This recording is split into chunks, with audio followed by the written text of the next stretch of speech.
समसूत्री। अब समसूत्री में सिंपल सा, सर अभी कोशिका का जन्म हुआ, सीधा सीधा कह दो क्या इसको, पुत्री कोशिका। अब ये पुत्री कोशिका सर कुछ समय वृद्धि करेगी, जब तक ये वृद्धि करेगी इस अवस्था का नाम क्या दे देंगे, जीवन। सर जब ये वृद्धि कर लेगी तो कुछ समय के बाद अपने अंदर अपने डीएनए का डुप्लीकेशन करेगी, इसको क्या बोलेंगे, एस। चलो उसके बाद ये अपने अंदर कुछ खास किस्म का प्रोटीन का निर्माण करेगी, तो जब तक ये प्रोटीन का निर्माण करेगी उस अवस्था को बोलेंगे, ये बोलिए ना, जीवन इस क्या है। जैसे आप एक बात बताइए, जब फर्स्ट चैप्टर हमने स्टार्ट किया था तो क्या उसको पूरा क्लास आपने अटेंड किया था, इसीलिए ना प्रॉब्लम है। देखिए क्या है कि जैसे अब हम लोग की बात कर लें तो किसी भी जीव की 3 अवस्था होती है, ठीक है। जैसे हम लोगों की बाल्यावस्था, जैसा जब हम बालक होते हैं, बच्चे होते हैं, ठीक है, उस समय हमारा शरीर ग्रोथ कर रहा होता है।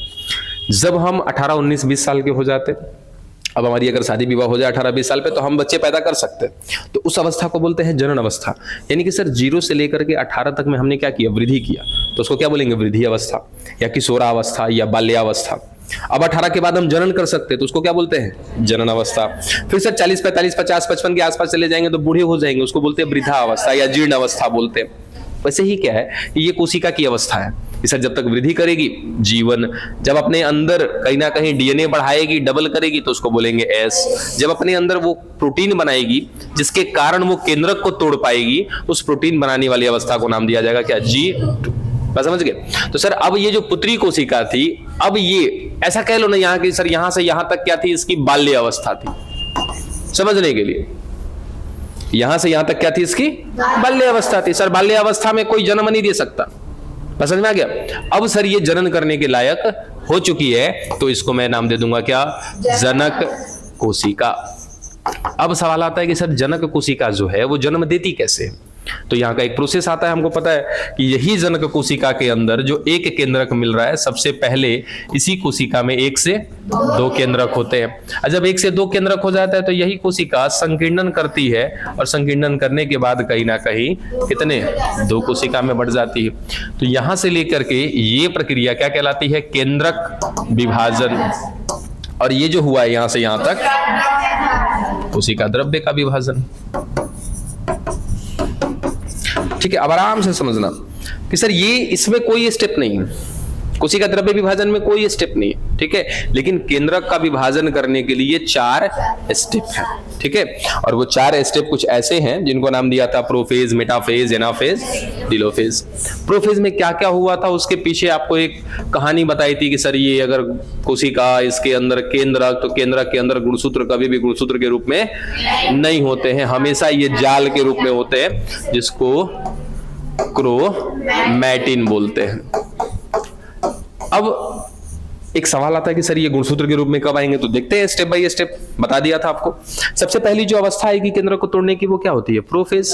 प्रोफेज में क्या क्या चीजें हमने बताई थी कि सर कोशिका द्रव्य का गाढ़ा होना, कोशिकांग का विलीन होना, केंद्रक झिल्ली का टूटना शुरू होना, है ना। जैसे ही केंद्रक झिल्ली टूटेगी सर अंदर जो जाल मिल रहा था वो धीरे धीरे लेने लगेगा रूप किसका, गुणसूत्र का, ठीक। उसके बाद सर तारक का टूट करके विपरीत ध्रुवों पर चले जाना, ठीक है। उसके बाद जो सर उसके अंदर प्रोटीन था वो प्रोटीन का जमाव होने लगता है, और वो जमाव शुरू करने के लिए कौन जिम्मेदार होता है, तारक केंद्र, है ना। और वो धीरे धीरे करके वो तर्कु तंतु का निर्माण करते हैं, और वो तर्कु तंतु आगे की ओर बढ़ने लगते हैं। यहाँ तक की कहानी हम कह देंगे किसमें, प्रोफेज में। फिर अगली अवस्था सर जब प्रोफेज खत्म हो जाएगी तो कोशिका के अंदर इतना सारा परिवर्तन आ जाएगा। फिर जब कुछ परिवर्तन आएगा तो उसको बोलते हैं कि हम लोग मेटाफेज, ठीक है। मेटाफेज में क्या होता है सर, कुछ नहीं होता है। मुख्य चीज क्या है, सारे कोशिकांग विलीन हो चुके होंगे, ठीक है। केंद्रक झिल्ली पूरी गायब हो चुकी, टूटेगी नहीं, पूरी गायब हो चुकी है या विलीन हो चुकी है, ठीक है। उसके साथ साथ जो गुणसूत्रीय द्रव्य था या जो क्रोमैटिन था वो सारा का सारा गुणसूत्र बन चुका होगा और एक लाइन में लगा हो। ये वर्ड जरूर याद रखिएगा, अगर एक लाइन या एक कतार में, जब हम बात करेंगे किसका, समसूत्री का, ठीक है, एक कतार में लग गया। तर्कु तंतु का निर्माण पूरा हो चुका है, और वो जो तर्कु तंतु है प्रत्येक गुणसूत्र के प्रत्येक काइनेटोकोर से जुड़ गया होगा। और उसके बाद अब क्या करेगा सर, यहां तक की कहानी हो गई क्या, मेटाफेज। एनाफेज की अगर हम बात करते हैं तो सर वो जो तर्कु तंतु है वो तारक केंद्र की सहायता से या तारक केंद्र तर्कु तंतु की सहायता से गुणसूत्रों को खींचने लगता है, जिस कारण से ये गुणसूत्र को दोनों तरफ से खींचा जा रहा है, तो गुणसूत्र क्या हो जाएगा, टूट जाएगा, आधे ऊपर आधे नीचे, यानी कि सर आधे आधे गुणसूत्र कहीं ना कहीं विपरीत ध्रुवों पर चले जाएंगे। ये हो गया हमारा एनाफेज। अब लास्ट हो जाता है क्या, टीलोफेज। सर टीलोफेज में कहीं ना कहीं पूर्वावस्था का यानी कि प्रोफेज का बिल्कुल उल्टा होता है। सर गुणसूत्र ये जो सॉरी कोशिका जो द्रव्य था वो वापस अपनी पुरानी अवस्था में जाने लगेगा, कोशिकांग दिखने लगेंगे, है ना। जो पहले केंद्रक टूटा था गुणसूत्रों के ऊपर से, अब जहां पर गुणसूत्र मिल रहे हैं उनके ऊपर केंद्रक का आवरण बनना शुरू हो जाएगा। ठीक है, ये हो गया, बस यहीं तक की कहानी है। अब उसके बाद क्या हो जाता है कि सर अब एक कोशिका के अंदर कितने केंद्रक बन गए, 2 केंद्रक बन जाते हैं। सेम ये वाली कहानी हो जाती है। ये सर अब एक कोशिका के अंदर 2 केंद्रक, इसको पूरा करने के लिए प्रोफेज, मेटाफेज, एनाफेज, टीलोफेज, ये चारों अवस्था पार करनी पड़ेगी। जैसे ही ये हो जाएगा उसके बाद कहीं ना कहीं क्या करा दिया जाता है, कोशिका द्रव्य का विभाजन। ये है आपका समसूत्री।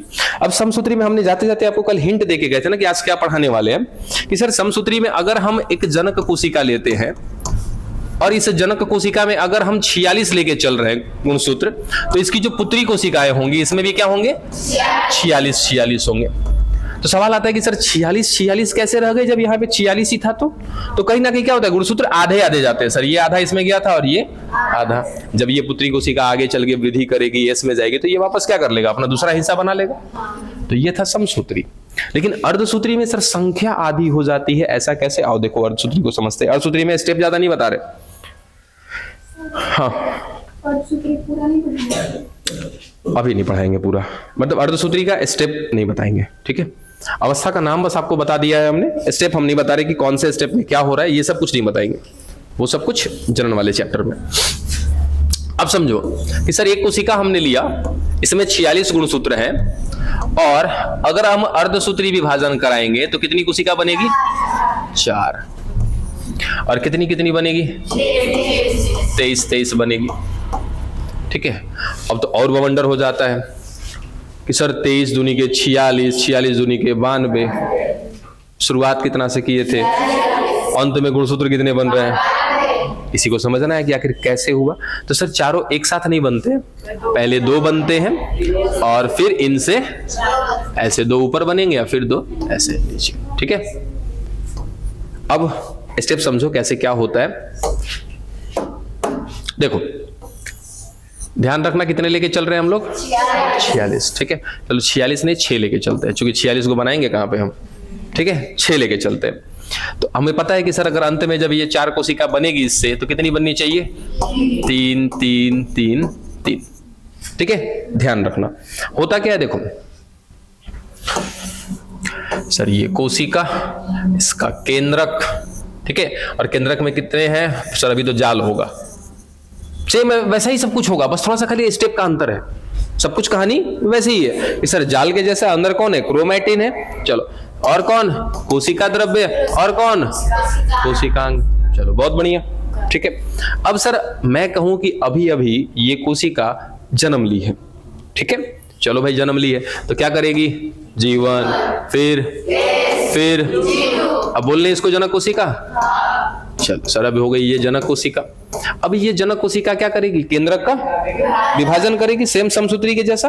तो सर केंद्रक का विभाजन करने के लिए हमको पता है कितनी अवस्था, 4, लेकिन पढ़ क्या रहे, अर्धसूत्री। ठीक है, तो यहां पर क्या लिखेंगे, prophase first, metaphase first, anaphase first और टीलोफेज फर्स्ट, क्योंकि पहली बार कराने जा रहे हैं। जब पहली बार कराते हैं तो अभी अभी बताया कि सर पहली बार में कितनी बनती है, 2, और जब दूसरी बार होगा तब फिर क्या बनेगा, यहां से 2 और यहां से भी 2 बनेगा। ठीक है, चलो समझना इसको जरा। सबसे पहले हम बात करते हैं sir prophase first, metaphase first, anaphase first और टीलोफेज फर्स्ट। चलो एक साथ लेकर के चलते हैं सारे को। होता क्या क्या चीज है देखो, ये सीधा सीधा कहते हैं सर ये केंद्रक है ना, लीजिए, और इस केंद्रक में कहीं ना कहीं कौन मिल रहा है, गुणसूत्रीय जाल। सर कोशिका द्रव्य का गाढ़ा हो जाना, ठीक है, कोशिकांग का विलीन हो जाना, उसके बाद केंद्रक झिल्ली का टूटना, और उसके अंदर मिलने वाला जाल है वो किसका रूप ले लेगा, गुणसूत्र का। लेकिन इस बार देखो क्या हो रहा है,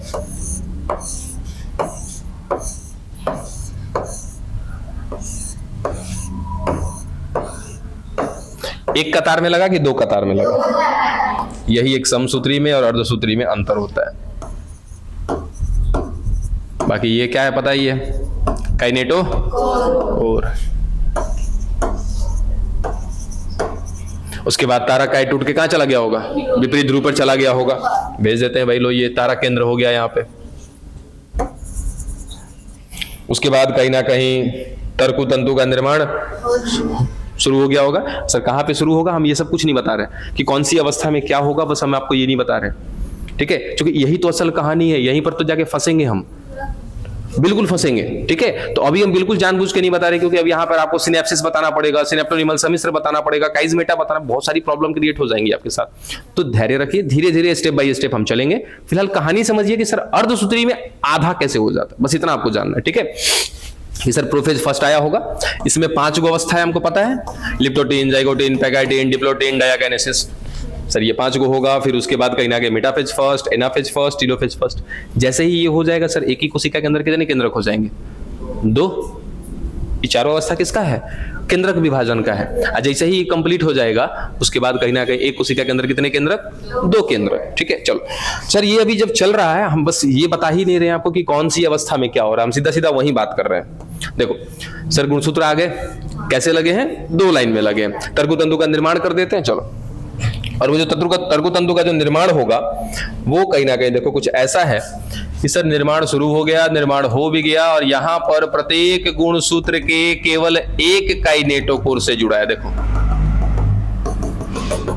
वहां पर क्या हुआ था, दोनों, प्रत्येक गुणसूत्र के प्रत्येक काइनेटोकोर से जुड़ता है समसूत्री में, और अर्धसूत्री में प्रत्येक गुणसूत्र के एक काइनेटोकोर से जुड़ता है, ठीक है। अब खुद से सोचो कि बाबू अगर मेरे ऐसे दोनों हाथ हैं, पहले मुझे दोनों तरफ से खींचा जा रहा था, बीच से अलग अलग हो जा रहे थे। अभी अगर मुझे कोई एक तरफ से खींचा तो नहीं चल जाएंगे इसकी तरफ, ऐसे आराम से चल जाएंगे, बस समझ में आ गया। तो क्या होगा सर, इस तरकु तंतु से क्या करेगा, इसको तारा केंद्र खींचेगा, तो खींचेगा तो ये भाई साहब चल देंगे सारे लोग।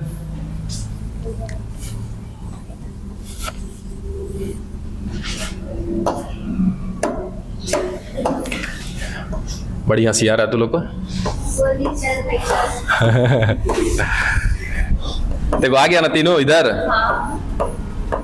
3 इधर आ गया और 3 इधर आ गया। अब उसके बाद सर क्या होगा, कहीं ना कहीं फिर वो गुणसूत्रों पर केंद्रक का वापस से आवरण बनना शुरू हो जाएगा, ठीक उसी के जैसा।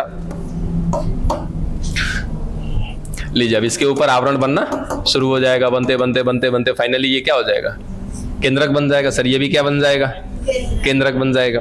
और इसके अंदर जो गुणसूत्र मिल रहे थे, वो गुणसूत्र वापस कहां चले जाएंगे, जाल के रूप में चले जाएंगे। लीजिए सर, ये जाल के रूप में चले गए, ये भी जाल के रूप में चले जाएंगे। बट हमें पता है कि इसके अंदर कितना है, 3, इसके अंदर भी कितना है, समसूत्री में आधे आधे थे, यहाँ पर क्या है सर, पूरे पूरे हैं। याद है समसूत्री में सर ऐसे थे, जबकि यहाँ पे क्या है, पूरे पूरे हैं, ठीक है। चलो अब अगर मैं इसको थोड़ा सा छोटा करके बनाऊं तो क्या कुछ ऐसा हो गया होगा कि सर एक ही कोशिका में कितने केंद्रक, 2, इसमें भी 3 और इसमें भी 3, बस समझे। चलो अब अगला सर अवस्था क्या आएगा, कोशिका द्रव्य का विभाजन। कोशिका द्रव्य विभाजन हो जाएगा तो कितनी कोशिका बनेगी, 2। सर एक में कितना आया, दूसरे में कितना आया, जनक कोशिका में लेके कितना चले थे, 6 आ गया। क्या आधा, आधा आने का रीजन समझ में आया कि सर कहीं ना कहीं 2 कतार में लगते हैं, इस कारण से आधे आधे हो जाते हैं। वहां पे क्या था, 1 कतार में लगे थे, इसलिए संख्या में आधे नहीं हुए थे, यहाँ पे संख्या में आधे हो गए। सर अभी तो हमने बस केवल ये 2 कोशिका बनाई है, कहाँ गया, ये वाला 2 कोशिका बनाया ना, अभी तो ये उसके आगे बनाना है। चलो ये 2 कोशिका बना लिया।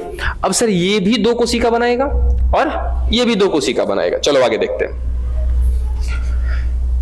हमारे पास क्या है सर, एक ऐसी कोशिकाएं मिली हैं, दो कोशिका हमको मिली है, जिसके अंदर क्या है, 3 गुणसूत्र है, ठीक है। चलो जबकि इसकी जो जनक कोशिका थी, इस जनक कोशिका के पास कितने थे, 6 थे। और यहां से यहां जो 2 कोशिका बनी है, इसको क्या बोलते हैं हम लोग, अर्धसूत्री प्रथम बोलते हैं, मियोसिस फर्स्ट बोलते हैं, ठीक है। चलो अब सर यहां से जब अब ये कोशिकाएं जब तैयार होंगी, जब विभाजन करेंगे, तो उसको क्या बोलेंगे, मियोसिस सेकंड, अर्धसूत्री द्वितीय बोलेंगे, ठीक है। चलो सर, अब ये कोशिकाएं दोनों की दोनों सबसे पहले G1, ये भी G1, फिर उसके बाद S, उसके बाद G2, फिर G2। सर अब ये कोशिकाएं बड़ी हो चुकी हैं, तैयार हो चुकी हैं। अब मैं इनको कह देता हूं कि ये कौन है? जनक कोशिका है। कितने गुणसूत्र के साथ? 3 गुणसूत्र के साथ। ठीक है, चलो अब मैं किसी एक को लेके चलता हूं। दोनों को क्या लेके चलना है? किसी एक को लेके चलते, कहानी समझ में आ जाएगी। सर ये रही एक कोशिका जिसके अंदर 3 गुणसूत्र हैं और इसको हमने नाम दे दिया है जनक कोशिका। अब ये इसको क्या करना चाहिए? केंद्रक का विभाजन, फिर उसके बाद कोशिका द्रव्य का विभाजन। और केंद्रक का विभाजन करने के लिए हमारे पास तो सर 4 ही अवस्था है, प्रोफेज, मेटाफेज, एनाफेज, टीलोफेज। ठीक है, और अगर अर्धसूत्री का है और दूसरा चरण है तो क्या लगा देंगे? Prophase second, metaphase second, anaphase second, telophase second, बस। लेकिन याद रखना बाबू, यहाँ पे आपको पहले ही बता दिए तो उसे देने की, अर्धसूत्री जो द्वितीय होता है वो इक्वल होता है किसके? समसूत्री के। यानी कि मान लो कि सर हम अर्धसूत्री द्वितीय नहीं पढ़ रहे हैं, हम क्या पढ़ रहे हैं? समसूत्री पढ़ रहे हैं। तो समसूत्री अगर हम चलाएंगे तो समसूत्री चलाएंगे तो खाली सेकंड को भूल जाओ। ठीक है, बिल्कुल भूल जाना है सेकंड को। तो क्या होगा sir? Prophase, metaphase, anaphase, telophase, सारा का सारा कहानी यहाँ पे समसूत्री का होगा। जैसे प्रोफेज में क्या क्या हुआ था वहां पे याद है? समसूत्री में वही सब कुछ यहाँ पे होगा। फिर मेटाफेज में जो हुआ था वही होगा, एनाफेज में जो हुआ था वही होगा, टीलोफेज में जो हुआ था वही होगा, बिल्कुल। चलो सर एक बार में खत्म करते हैं इसको। ये हो गया केंद्रक। ठीक है, सीधा कोशिका द्रव्य गाढ़ा हो गया, सब कुछ हो गया। ठीक है, और केंद्रक में क्या मिल रहे हैं सर? गुणसूत्र। लेकिन किस रूप में होंगे? द्रव्य के रूप में। सर हम सीधा क्या कहते हैं कि केंद्रक की झिल्लियां ऐसे टूटना शुरू हो गई। जैसे जैसे टूटना शुरू हो गई, अच्छा इसको कोशिका लेके चलते हैं। ये हमारी कोशिका, ये हो गया केंद्रक। चलो अब ये केंद्रक झिल्ली कहीं ना कहीं जहां तहां से टूटा, और टूटने के बाद अंत में इसके गुणसूत्र एक कतार में लगेंगे, क्योंकि हम क्या बोले हैं? समसूत्री के जैसा होगा। ठीक है, उसके साथ साथ कहीं ना कहीं सर क्या होगा? इसका काइनेटोकोर होगा। लीजिए ये काइनेटोकोर। तारक काइट टूट के कहां गया होगा? ध्रुव पर। और इस बार प्रत्येक गुणसूत्र के प्रत्येक काइनेटोकोर से जुड़ेगा। क्यों? क्योंकि सर अगर एक कतार में होंगे तो दोनों साइड से जुड़ेगा, और 2 कतार में होंगे तो एक साइड से जुड़ेगा। सर ये तो सेम समसूत्री जैसा लग रहा है ना। सर इसको खींचा जाएगा, ये टूटेगा, टूटने के बाद कहां चला जाएगा? आधा इधर और आधा ऊपर। तो उल्टा बना दिया तो कितना समय लगेगा सीधा बनाने में हमको? हो गया? आ गया इधर। फिर इसके बाद कहीं ना कहीं इस पर केंद्रक का आवरण। इसमें कितना है? इसमें भी कितना है? 3। ठीक है, चलो अब समझना कि सर अंत में कहीं ना कहीं क्या हो जाएगा? फिर कोशिका द्रव्य का विभाजन होना शुरू हो जाएगा ऐसे। और इसके बाद सर अब यहां से 2 कोशिकाएं बन गई क्या? सर लेके कितना गुणसूत्र चले थे? इसमें भी कितना आया? अंतर इस बात का है कि सर इसमें ऐसे पूरा था और यहाँ क्या है? आधा है। यहाँ भी आधा वाला है, कोई बात नहीं है। क्या मैं इसको पुत्री कोशिका कहूं? सर पुत्री कोशिका है तो कहाँ जाएगी? जैसे ही इसमें जाएगी क्या कर लेगी इसको? समझे? तो ये पीछे जरा आ जाओ। ये पीछे क्या हुआ था कि सर हम इस एक को लेके चले थे तो हमारे पास कितनी कोशिका मिली? 2। और दोनों में क्या मिले सर? 3। जब ये भी ऐसे ही काम करेगी तो यहाँ भी क्या मिलेगा? 3, यहाँ भी 3। देखो तो अंत में कितनी कोशिका बनी? 4। ये होता है अर्धसूत्री का फंडा। समझे? दिमाग का हिला? बस इतना ही रखो, इतना ही जानो।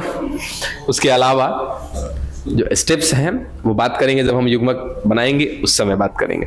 अब अगर यहाँ तक में किसी को ना समझ में आया हो ना तो बताइए हमें।